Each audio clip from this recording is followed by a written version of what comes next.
Life in multiverse, मल्टिवर्समा जीवन।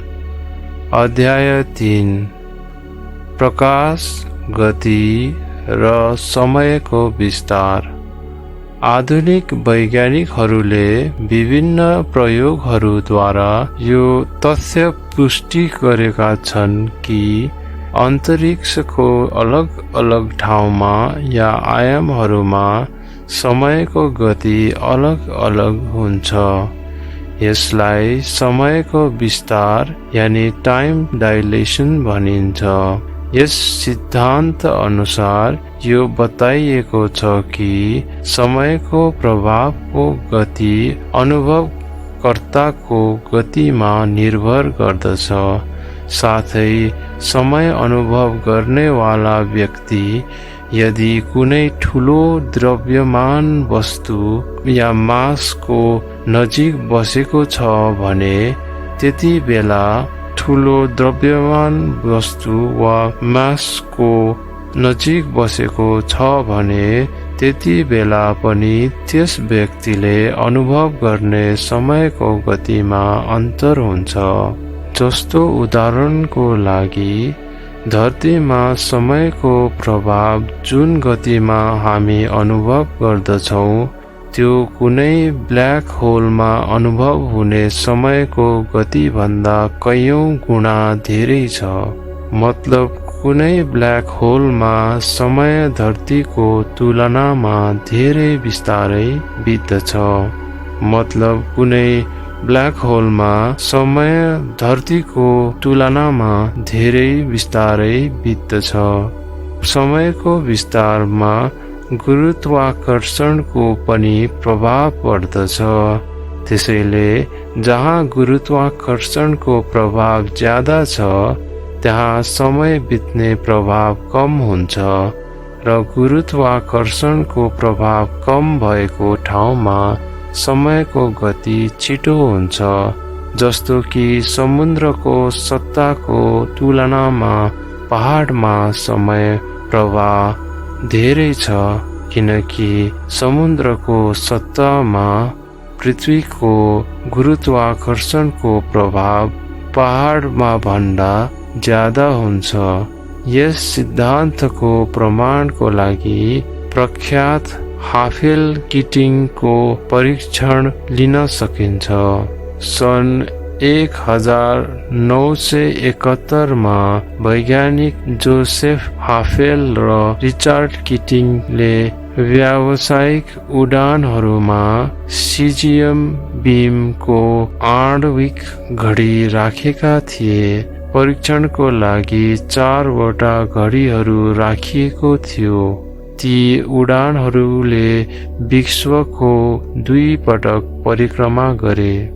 एक पटक पूर्व दिशाबाट अनि अर्को पटक पश्चिम दिशाबाट। अनि एउटा घडी अमेरिकाको नेभल अब्जर्भेटरीमा राखिएको थियो। परीक्षणमा ती तीनै घडीहरूको समय एक अर्कोमा असहमति देखाइरहेका थिए। ती घडीहरूमा फरक समय थियो।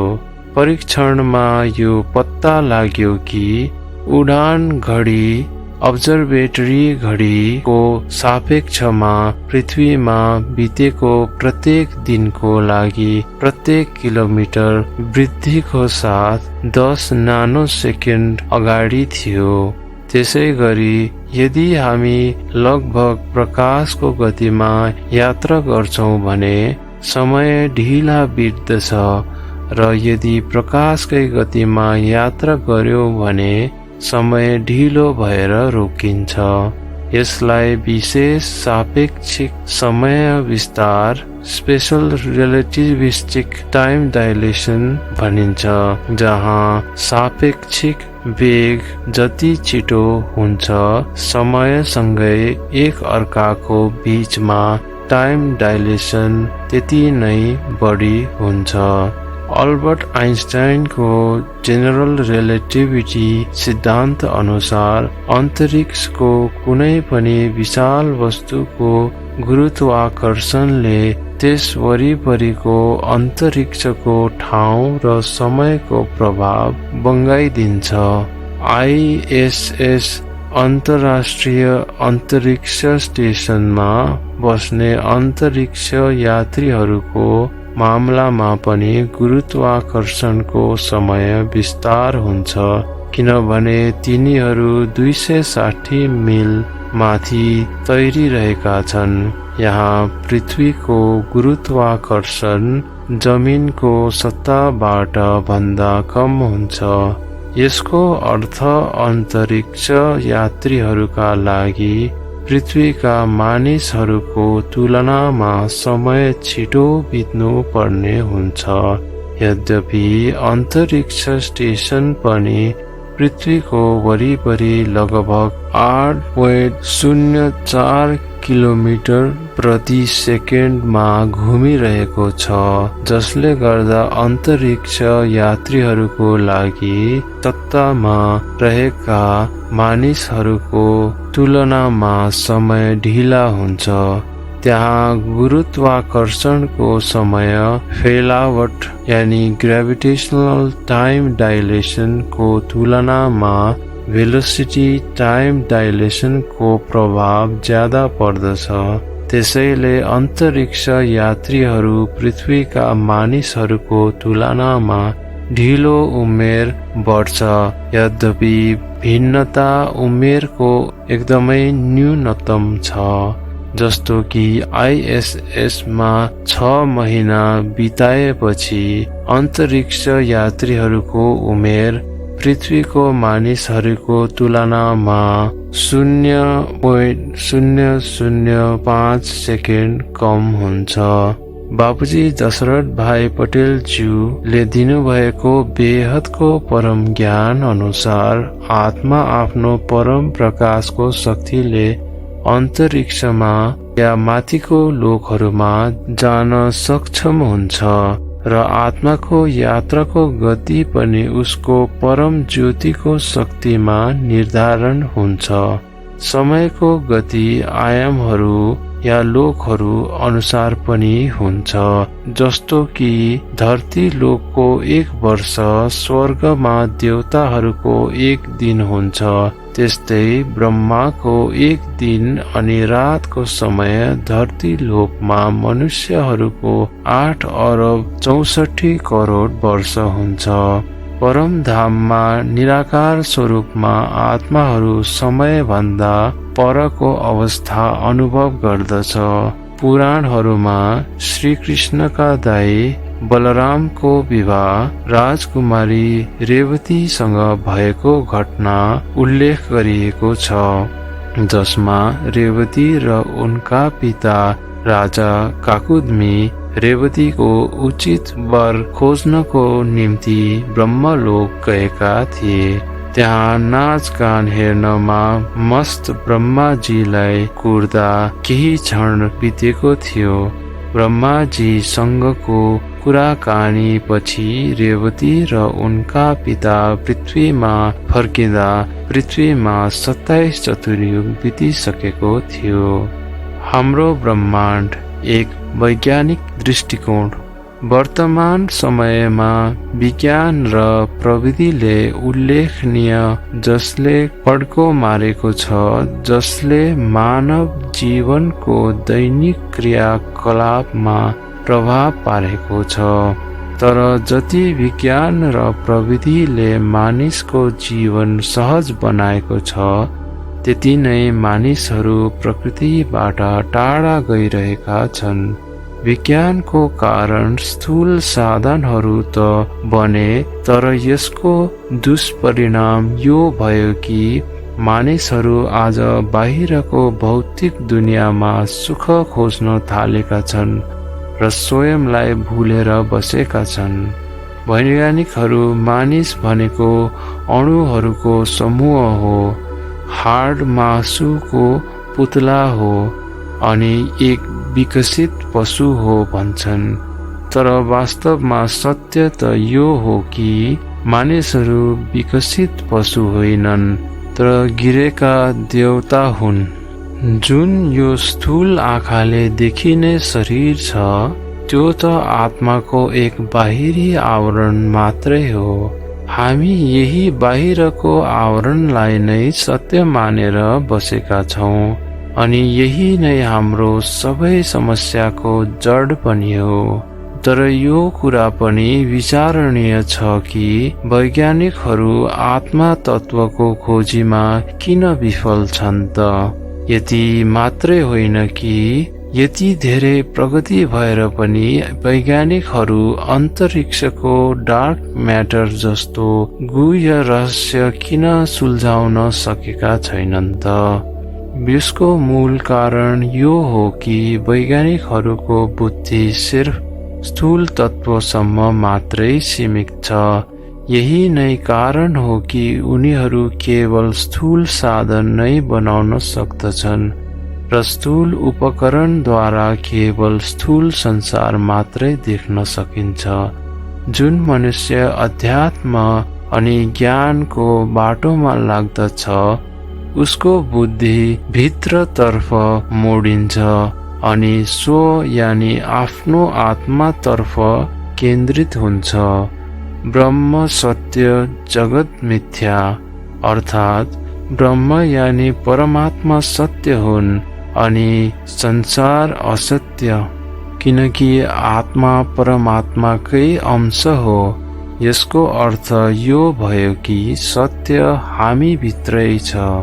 त्यसैले आफू आत्मा भित्रको यात्रा गर्नाले सम्पूर्ण सृष्टिको रहस्य अजागर गर्न सकिन्छ। यस सम्बन्धमा महान वैज्ञानिक निकोला टेस्लाले भनेका थिए कि The day science begins to study non-physical phenomena, it will make more progress in 1 decade than in all the previous centuries of its existence. मतलब जुन दिन विज्ञान दिव्य तथा अव्यक्त प्रक्रिया अध्ययन गर्न सुरु गर्नेछ तब 1 दशकमै विज्ञानले त्यति प्रगति गर्नेछ जति पछिल्लो शताब्दीहरूमा पनि गरेको थिएन। जुन यो भौतिक चर्मचक्षुले देखिने भौतिक दुनिया छ त्यो यस सृष्टिको 0.01% भन्दा पनि कम छ। भौतिक दुनियामा स्थूल तत्व जस्तो कि आकाश, वायु, अग्नि, जल र पृथ्वी तत्वले बनेको छ। यो स्थूल जगतलाई त भौतिक विज्ञानले आज नभए भोलि त देख्ने नै छ। जुन पृथ्वी र जल तत्व छ यी दुई तत्व नै दृश्य जगतको कारण हो। हामीहरूको वरिपरि अनगिन्ती 3 तत्वमा हुने भूत प्रेतको आत्मा रहन्छन्। 3 तत्वको आत्मा आकाश, वायु र अग्नि तत्वले बनेको हुन्छ। 3 तत्वले बनेका आत्मालाई पनि स्थूल आँखाले देख्न सकिन्न। जुन अभौतिक या अदृश्य दुनिया छ त्यो 99.99% भन्दा पनि बढी छ। यो 99.99% दुनियाँलाई त हामीले जानेकै छैनौं। यसको कारण यो हो कि अभौतिक दुनिया परम तत्वले बनेको छ। परम आकाश, परम वायु अनि परम अग्नि यी परम तत्व हुन्। स्थूल साधन त्यस अभौतिक जगतको आयाममा जान सक्दैन। त्यस अव्यक्त पारलौकिक अभौतिक दुनियाँमा जानको लागि परम तत्वको साधन र परम तत्वको शरीर चाहिन्छ। पछिल्लो शताब्दीमा भएका केही महान वैज्ञानिकहरूले मानव इतिहासमा महान योगदान दिएका थिए। आश्चर्यको कुरा यो छ कि ठुलो ठुलो यन्त्र वा प्रयोगशालाको बिना नै कैयौं आविष्कारहरू भएका थिए। अल्बर्ट आइन्स्टाइनले अन्तरिक्ष मोडिन्छ र समय रोकिन सक्छ भनेर पत्ता लगाएका थिए। उनले यो कुरा पत्ता लगाउनको लागि न कुनै ठुलो प्रयोग गरेका थिए, न उनीसँग अर्को रिसर्चर काम गरेका थिए, न उनीसँग कुनै प्रयोगशाला नै थियो। उनले आफ्नो कल्पना शक्तिद्वारा नै सापेक्षताको सिद्धान्त, थ्योरी अफ रिलेटिभिटी र E=mc² पत्ता लगाएका थिए। उनी आँखा बन्द गरेर अलग दुनियाँमा जान्थे र आफ्नो कल्पना शक्तिद्वारा मनन मन्थनद्वारा नयाँ विचार लिएर आउँथे।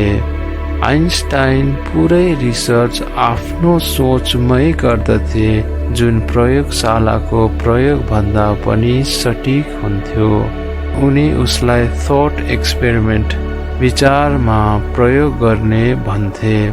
प्रिन्सटन विश्वविद्यालयमा जब आइन्स्टाइन पहिलो पटक गएका थिए, तब त्यहाँ आधिकारिक मानिसहरूले आइन्स्टाइनलाई आवश्यक उपकरणको सूची दिनको लागि भनेका थिए।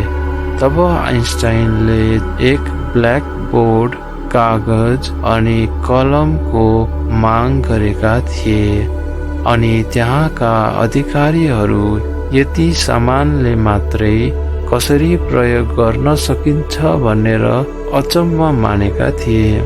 निकोला टेस्ला पनि आफ्नो पुस्तक म्यान्स ग्रेटेस्ट अचिभमेन्टमा लेखेका थिए कि मेरो मस्तिष्क केवल एक रिसिभर हो।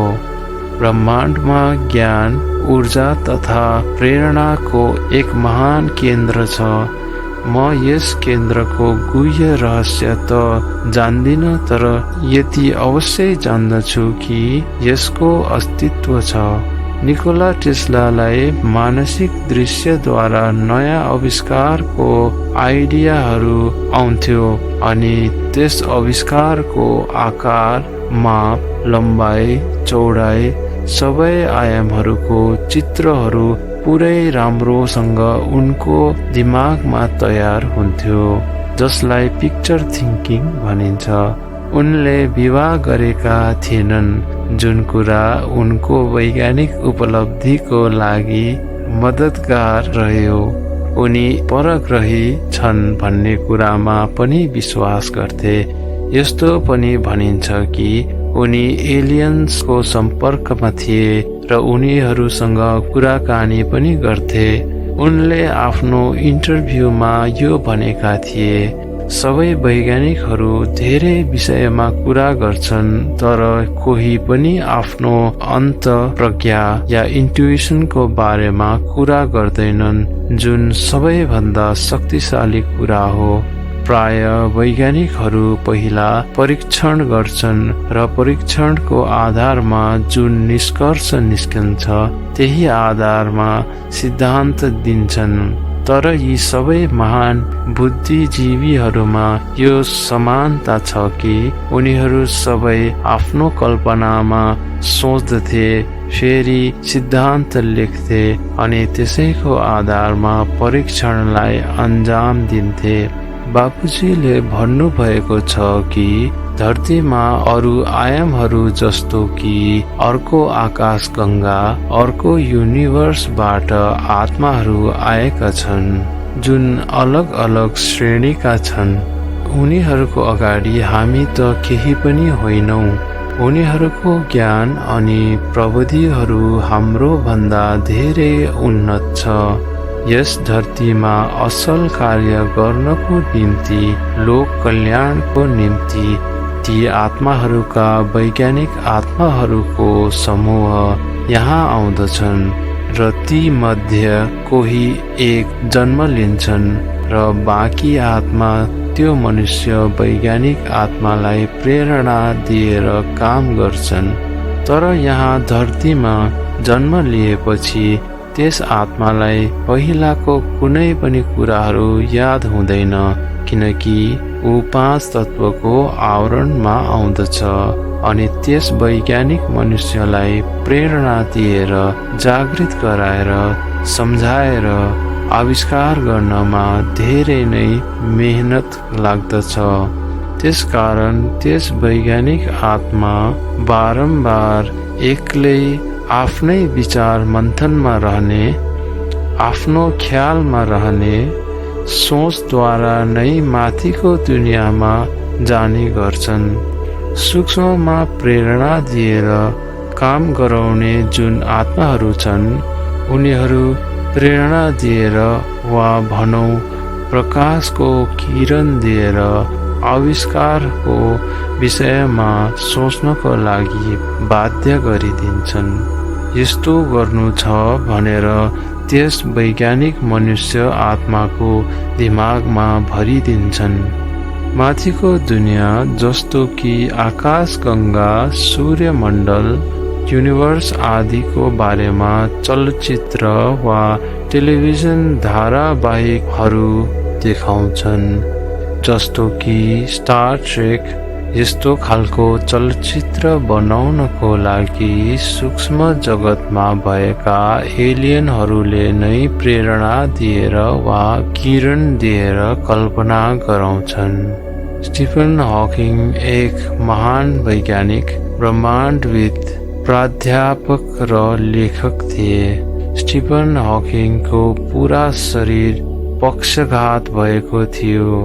उनलाई ALS, एमायोट्रोफिक ल्याटरल स्क्लेरोसिस को रूपमा चिनिने मोटर न्युरोन रोग लागेको थियो। एउटा मस्तिष्क बाहेक उनको अरू कुनै पनि अङ्ग काम गर्दैन थियो।